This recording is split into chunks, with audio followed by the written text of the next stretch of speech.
deciding really scalability. Right, so you can have a user story immediately for the WSDL, figure out how the interface pieces are going to work. How about you guys? 'Cause your situation might be a little bit different here. Who are most of your customers? Well, we run into very similar things with like new facilities moves. Exchange, I think, would be a good example of this. We have less to do with Exchange. For us, like it was pretty evident, like when we were planning infrastructure or helping plan the infrastructure for this building, we ran into similar issues like that, where we'll plan sort of after the fact. Right.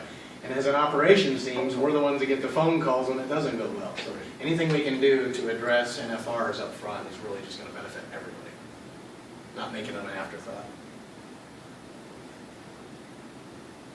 Okay. So this is, I think I've got 2 slides here on capacity allocation. This is an important concept for operations teams, because we talked about not all of our requests or activities or user stories are going to be unique items that we know in advance.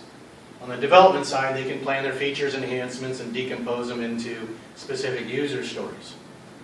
On the operations side, we are more responsive to the environment. Blaine likes to call this the tyranny of the urgent. But the key here is planning for the unplanned, right? We know we're going to get tickets over the next 2 weeks, but we don't know how many tickets, we don't know who they're for.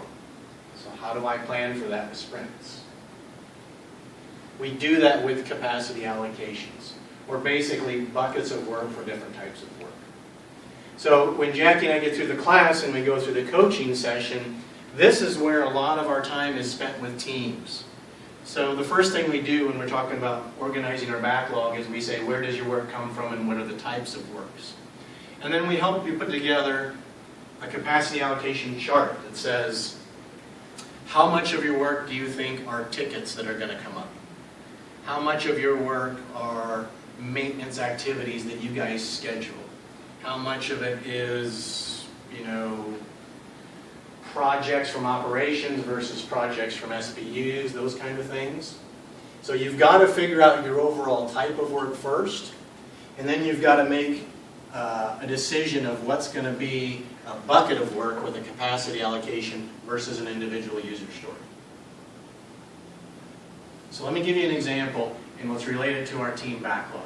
You guys sized a dozen different individual user stories back here, right? And we put point values on them. Jackie and I are going to give you some velocity for your upcoming sprint. And we're going to say you have 200 points of capacity. What you would do if you were an operations team is you would say, you know what, I know I have 200 points available to me for the next sprint, but I've got to make sure I'm mindful of all the things that are going to come up. So the first thing you might do is say, we know we need to be ready to support 20% for production tickets.